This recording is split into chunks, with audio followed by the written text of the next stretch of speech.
Semifinal হয় না final হয় আমি একো নাজানো মতে 2024 আমার বিপিএফ দল জিখাটো খাটাং इन्ट्र' भिडिअ जायफोरखौ नुदों जोङो लासैनो नायलांबाय थादिनि दा गिबियावनो बयनिसिमबो आंनि अननाय आरो सिबिनायखौ जासिहरबाय लोगोसेनो आसा खालामो नोंथांमोन बयबो मोजाङै दं आरो अरायबो मोजाङै थागोन आरो बेजों लोगोसेनो मिजिंथियो नोंथांमोना भिडिअखौ जोबजासिम नायगोन आरो चेनेलाव जुदि नोंथाङा गोदानै नुजाथि फैदोंब्ला एबा चेनेलखौ जुदि अनसायोब्ला साबस्क्राइब खालामनानै लागोन होननानैबो मिजिंथिबाय।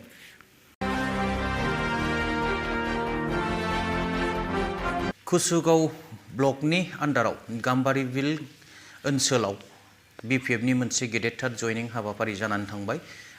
बे हाबाफारियाव गोबांथार माने UPPL BJP आरो गुबुन गुबुन दोलोनि दैदेनगिरिफोरजों लोगोसे सापर्टार एबा रायजो राजाफ्रा माने बिपिएफ हान्जाखौ मोजां मोननानै बिपिएफ हान्जायाव हाबफैनायखौ जों नुनो मोननाय जादों। दा बिनि गेजेरावनो माखासे बिबुंथिफोर ओंखारदों जे UPPL हान्जाया थारैनो लोरबां जाबाय नामा, दुरबल जाबाय नामा, एबा UPPL हान्जाया BTC ओनसोलनि रायजो राजाफोरनि थाखाय जेबो जाफुंसारनाय खामानि मावनो हायाखै नामा बिनि सायाव सन्देह जानानै फैबाय। जायनि थाखाय दिनै लोब लोब माने रायजो राजा बिथांमोना गुबुन गुबुन दोलोखौ नागारनानै बिपिएफ हान्जायाव फैनानै हाबफैनायखौ जोङो नुबाय थानो मोननाय जादों। दा बिनि गेजेरावनो माखासे बिबुंथिफोर होदों। MLA मानगोनां रबिराम नार्जारी साराबो UPPL हान्जानि सायाव माखासे बिबुंथि होदों जायफोरखौ खोनायोब्ला नोंथांमोना मिनिनोबो ओंखारगोन आरो दुखुबो मोनगोन। आरोबाव गुबुन फारसेथिंजाय हाग्रामा महिलारी साराबो माखासे बिबुंथि होदों। सेमिफाइनाल হয় না ফাইনাল হয় আমি একো নাজানো মতে 2024 আমার বিপিএফ দল জিখাটো খাটাং একদম শিওর।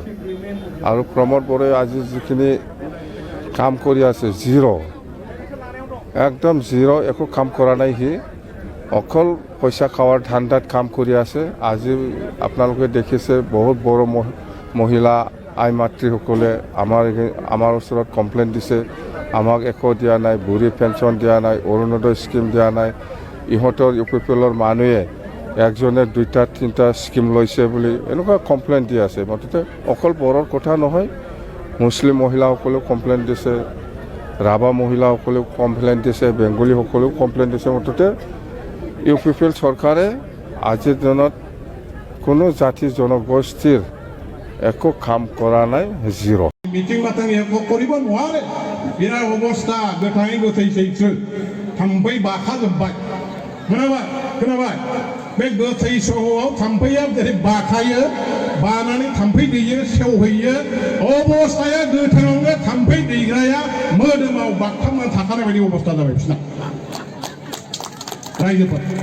आरो बेखौ मिथिनानै जों ना सोरबाया जुदि साफा सानैया गारलां होबथां मालाबा UPPL मालाबा माबा बेबायदि जाफ्लाङोबा गोथाङैनो गोथै हाखराव बाज्रुमहैनाय बादि जेबो नङा बियो। नोंसोर मानो जाबाय थादों?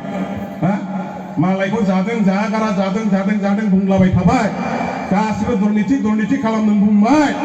दाना दुर्नीतिनि आसल गुरुआ बिसोरसो, दुर्नीतिनि प्रिन्सिपाला बिसोरसो, दुर्नीतिनि सासना बिसोरसो दिनै खालामबाय। मानो जानो मोननांगौ 10,000खौ? बेथ' बिना फैसानिसो जानाङामोन बा खामानिया। ओंखायनो आङो नैबे ख्रिस्टमास बायनायनि उनावनो डिसिखौ लानानै गामि हाबनानै न'खर आं सार्भे खालामगोन। बेखौ मिथिखा। बेल' नङा, सिगिलागासिनो गिलु-फालु सिगिनाय। मा बुंनो बिपिएफनि जाय मिटिङाव थांगोन न'आ लुबाय थाबाबो बेनि न'खौ दाननाय जागोन। होनदोंना होनाखै? যি সকলে বিপিএফৰ মিটিঙত যাব এই সকলৰ ঘৰটো বনাই থকা অৱস্থাত থাকিলেও কাটি দিয়া হ'ব। এই ধৰণৰ বোলে ভাবুকি দিছে। কাটি দিয়কচোন, হিম্মত যদি আছে কাটি দিয়কচোন। মই চেলেঞ্জ কৰিছোঁ, হিম্মত যদি আছে কাটক, কাটি দেখুৱাই দিয়ক। আমি চেলেঞ্জ কৰিছোঁ, কাৰ হিম্মত আছে भारत सरकाराव टका भारत गभर्नमेन्टनि थाखा जोंसो लुनाय न' बियो। बे न' लुबाय थानायखौ जुदि बिपिएफनि मिटिङाव थांनायनि थाखाय सोरनिबाखौ दानोबा खिथुआव खिलानानै खारबाबो गनाय नङा। गाम्बारि बिलनि बे गेवलां फोथाराव बिपिएफ हान्जाया मोनसे पार्टिनि गेवलां मेल लिंनायाव जेरै हाजार आइ आफा रायजो राजाफ्रा बाहागो लाफैदों। मोनफ्रोमबो हारि माहारिनि रायजो राजाफ्रा दिनै फोथारखौ लोमसाव होनाय मोनसे नुथायखौ नुनानै जोङो थारैनो बिपिएफ हान्जा साफ्रोमबो बेवहाय जायफोर खामानि मावग्रा रायजो राजाफोर दङ गोसोआव मोनसे बिराद गिदिर मोनसे जांख्रिखांनाय मोनदों मोनसे गोबां जोंनि गेजेराव माने बोलो मोननाय जोङो दिनैहाय अनुभब खालामदों BPF हान्जायाव दिनै नोंथांमोनहा मिथिगौ दिनैनि बे गेवलां मेलावनो कसुगाव ब्लक BPFनि सिङाव थानाय गासै BJP UPPL आरो TMC नि हान्जानिफ्राय 2500निबो बारा बिथांमोननि कर्मीफ्रा जोंनि BPF हान्जायावहाय जइन जाफैदों आरो बेबायदि गोबांथार जोंनि हान्जायाव जइन जाफैनो गोनां दङमोन जायफोरखौ दिनैहाय UPPL नि हान्जानि मानसिफ्रा जों मिथिनायाव रायजो राजाफोरनि जे मोनसे रिपर्ट बे रिपर्ट मथे बिथांमोनखौ जायगा जायगा होबथानानै दोनदों होननायखौ जों मिथिदों अब्लाबो जेसेखि होबथानो सेस्था खालामा मानो BPF हान्जायाव रायजो राजाफोरनि फैनायनि जे धार बेखौ होबथानो हानायनि अबस्थाया दा गैला UPPL हान्जाखौ दिनै मानो गाज्रि मोनदों मानो नागारदों बेखौ गोजानै सावरायनांगौ खोथा गैया BPF हान्जानि पक्षे रायजो राजाफ्रा स्पष्ट भाबैमोन बेखौ बुंनो हायो जे थांनाय 15 बोसोर गभर्नमेन्टआव बे ओनसोलाव जे मावदों BPF हान्जायानो मावदों हाग्रामा महिलारि दैदेननाय BPF हान्जानिफ्रायनो गासैबो जौगाखांनायनि हाबाफारिफोरा जाजोबदों लामा सामा जाम्फै दंग स्कुल कलेज हस्पिटाल गासैबो जाजोबदों शिक्षा अनुष्ठान गासैबो जाजोबदों बे ओनसोलनि समस्त जाति जनगोष्ठीनि गेजेराव राजनैतिक अधिकार सामाजिक उन्नयन शिक्षा दीक्षानि उन्नयन गासैबो अर्थनैतिक अधिकार दिनैहाय BPF हान्जाया फ्राय बयनोबो समानै होबोदों आरो जायनि थाखाय दिनै BPF हान्जाखौ प्रत्येक जाति जनगोष्ठीयानो मोजां मोनो बरायो आरो बे हान्जायाव दिनै बयबो हाबफैफिनजोबनानै एबार आरोबाव 2025 नि जानो गोनां BTC इलेक्शननि दारैहाय हाग्रामा महिलारिनि दैदेननायाव BPF हान्जाखौ सरकाराव लाबोफिननांगौ आरो अब्लासो BTC ओनसोलनि गासैबो जौगाखांनाया जाफुंसार जानो हागोन आरो मोनफ्रोमबो हारि माहारिनि जेखिनि माखासे अधिकार जेखिनि हाबिलास जेखिनि माखासे माने नांगौ रायजो राजाफोरनि दाबि दावा बे आबुं जागोन आरो बेखौनो मिजिंथिनानै दिनै BPF हान्जायावहाय बे कसुगाव ब्लकनि सिङाव थानाय गुबुन गुबुन प्राइमारि कमिटिनिफ्राय 2500निबो बांसिन रायजो राजाफ्रा UPPL आरो BJP हान्जाखौ नागारनानै BPF आव हाबफैबाय सारा BTC ओनसोलनि 40टा समितियाव जेराव जेराव BPF नि मिटिं जादों बे BPF नि मिटिंआव UPPL हान्जानिफ्राय फैनानै जायफ्रा बेवहाय जगदान जाफैनो ओंखारबोदों बिथांमोनखौ रायजो राजाफोरनि गेजेराव थांनानै UPPL नि हान्जाफ्रा सिगि सग खालामनाय अरुणोदय दानगोन UPPL नि कर्मीफ्रा जुदि BPF नि मिटिंआव थाङोबा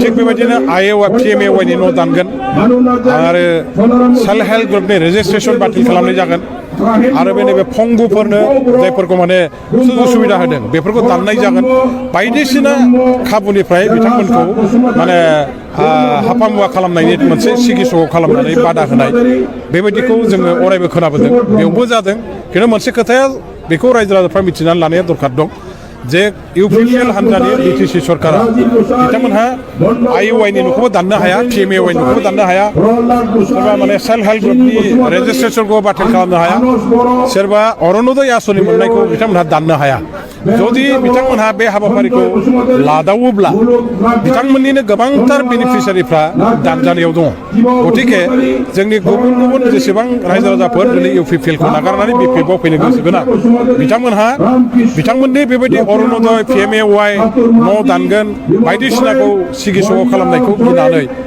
जोंनि BPF हान्जायाव फैनायखौ बिथांमोनहा बन्द' खालामनो नाङा UPPL हान्जाखौ नागारनानै BPF हान्जायाव फैनायनि उनावबो बिथांमोननि बेखिनि सुबिदाखौ जिहेथु दाननो हाया आरो बेनि थाखाय जों BPF हान्जाया बिथांमोनखौ रैखाथि होगोन बे माखासे बिबुंथिफोरखौ नुनानै रायजो राजा नोंथांमोना माबायदि मोनखो कमेन्ट सेक्सनाव कमेन्ट लिरनानै हरदो दिनैनि भिडिअखौ गोलाव खालामनो सानाखिसै एसेयावनो दोनथ'बाय थेंक इउ गोजोन्थों